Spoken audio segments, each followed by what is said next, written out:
Hey everybody, welcome back to my channel. I just kind of want to talk about why a lot of people are leaving this super well-known brand coffee shop.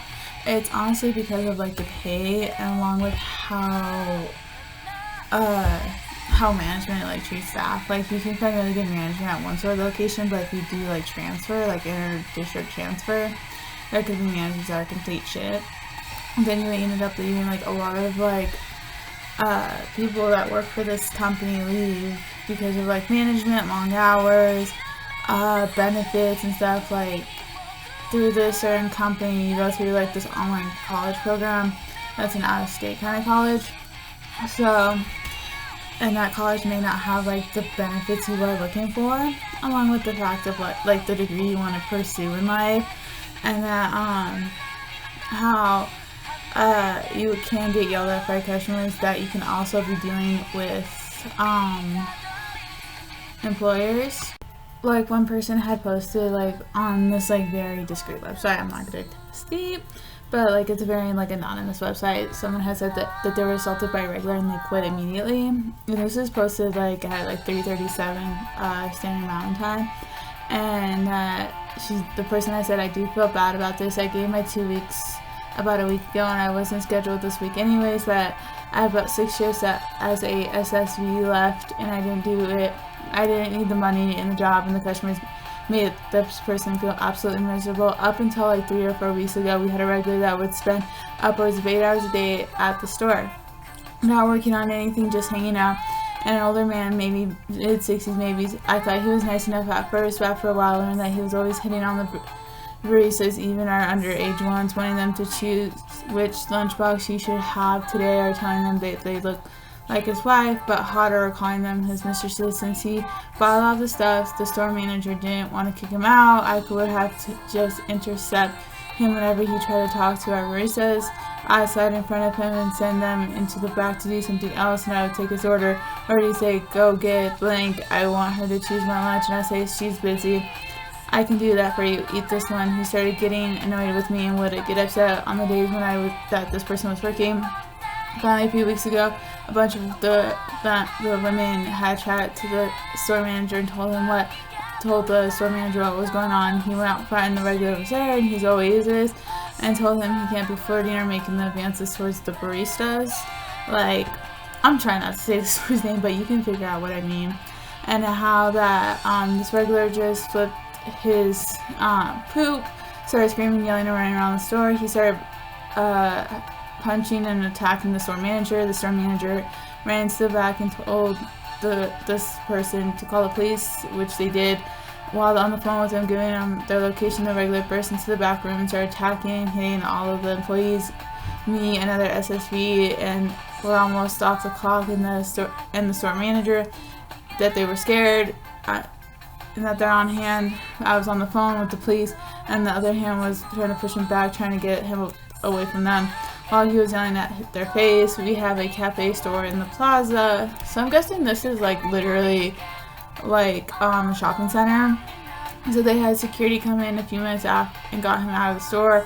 Within 5 minutes of the incident, I was behind the bar catching up on the drinks with shaking hands. The store manager waited for the police officers to arrive, filled out the report, then took the rest of the week off to recover. And the other SSV made sure that I was okay, and I left pretty shaken that she was just finished with my closing shift as normal. The thing is that the SSV is always nearly impossible to find cover for my shifts when I want or need to call off, even when they're sick. We are so understaffed that maybe one other supervisor I could reach out to.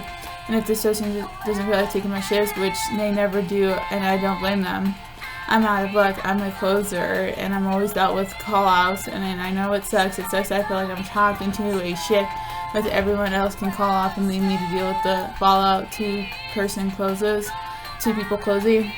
But I could never do that without the store shutting down, and that they know it comes with the supervisor role, but it's not worth it, which is why they are quitting. It might have worked out if I was a barista, but it's truly not worth it. So working so hard and barely making enough to rent, and I could work less hard and make more money somewhere else, because we do get paid like state minimum wage, determine where you're at, plus cash shifts and stuff on a weekly basis, or bi-weekly, determine how the store location is. But even then, the taxes, the 401k thing, the stocks and everything, like you literally lose money on so much stuff, and that's why a lot of people leave. And then the person in this thread was like, anyway, I'm listening to store manager that I won't be finishing out my shifts. He's not happy, obviously, and that they do feel guilty about leaving them short-staffed. I tried to get coverage for their remaining shifts, but obviously nobody wanted to take them. It's their day off, or they have plans and they don't want to do the closing. Something just snapped in them in that whole week, and they couldn't go back. And that some of the people are like, got this scenario. I always dreamed of working there. I wish I had the opportunity to get away with a job kicking some creepy old regular. One person was like, goodness, I hope you're alright. You did the right thing by leaving. You come first no matter what.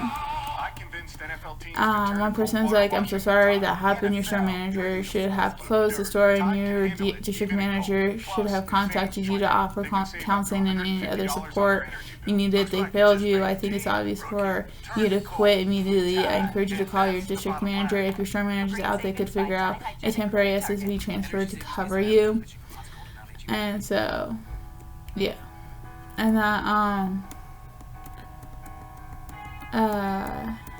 one person's like, I'm quarantined with COVID right now, why is there drive-thru?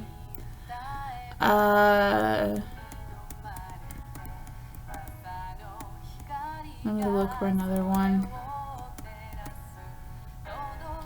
One person's like, posted 11 hours ago, so like late, early morning of Colorado Standard Time, that they had a customer come through their drive-thru the night before, that she had ordered a venti caramel frappe, and she literally was like, I want you to build a wall of caramel in the cup so that when I don't see the drink, put extra on top of the whipped cream in the bottom of the cup. I was like, okay, gross.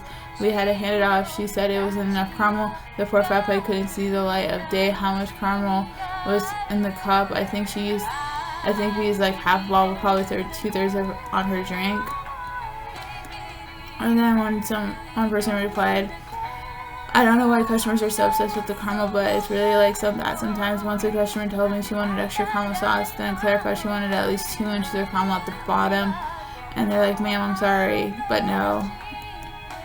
And then one person says that's disgusting. People are so addicted to sugar, it's crazy.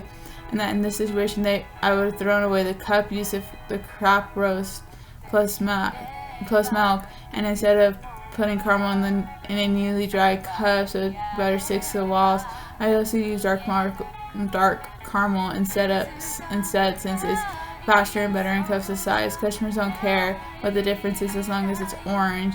I'm sure as hell not repeat opening a new caramel slug during peak. And that, like, one person says, we have a guy every day gets a venti caramel frappe and demands 15 pumps of dark caramel and needs to see the caramel drizzle on the sides, or I need to remake it. How is he still alive? Like, and then, yeah, some people are, like, literally talking about how much sugar goes in that. It's, like, really, like, milk and sugar and coffee, and it's, like, a diabetes attack waiting to happen.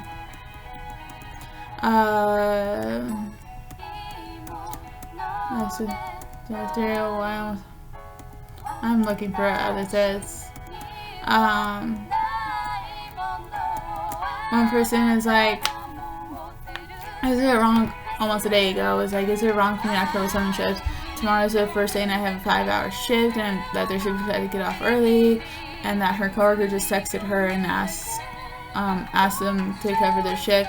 That she's been out all week because she hasn't been feeling well. This particular coworker calls off quite a bit. She feels super guilty for not wanting to extend their shifts until 3 p.m. and that would be a 10-hour shift. And that this person feels like a butthole, a butt tart, because because what if you need your shift covered, but also took the job specifically to work 20 to 25 hours a week, and that they're asking if there can be a butthole. they're like, don't ever feel obligated to cover someone's shift. Do what's best for you, and you wanted the hours to take them if it works out for some way or somewhere else. That someone's like, sometimes some things I've learned out over the years is no matter how many shifts you cover for people, the favor is never returned. Don't feel bad. I'm like, I honestly agree with that, just because like I've covered for people's shifts and I never got that return. I never got like a bonus or anything like that. I never got that return, so I ended up getting screwed. One person was out of a former partner. Something I've always had to remind myself since having kids, it is self-care / family time / me time, whatever you want to call it. It's perfectly a valid reason for not to work any more than your availability. And that one person was like, not at all. Tell them that you have a prior commitment, even if it's just going home and watch a show in your pajamas. It's still a prior commitment. Like,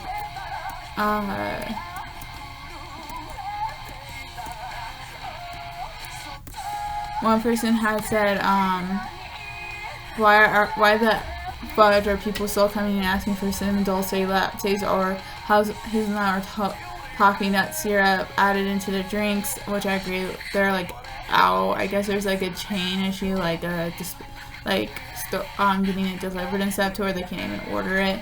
That they tried the lemonade and chai drink that she saw someone post on there earlier, and honestly it wasn't bad. It is spicy. If you don't like it spicy, if it wasn't so spicy, they would like to go hot more.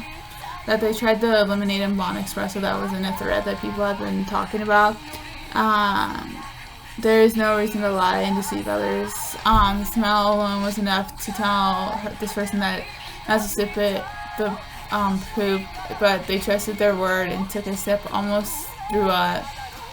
And that they had more orders of drinks within 15 modifications, and that they were alone in the bar, so they had a good time. And honestly, that's BS. Like, there should have been another person.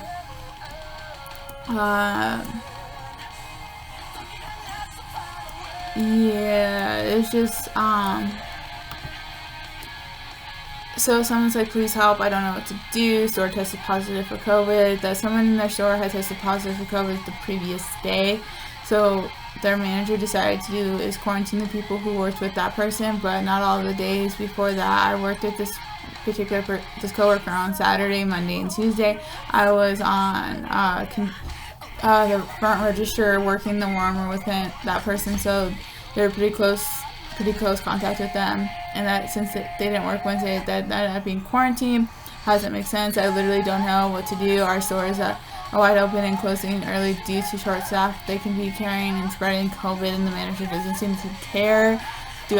And they're just asking, do I call corporate? Do I say something to the district manager? I was also told by a shift that if you feel sick, don't get tested, because that's how short staffed they'll be.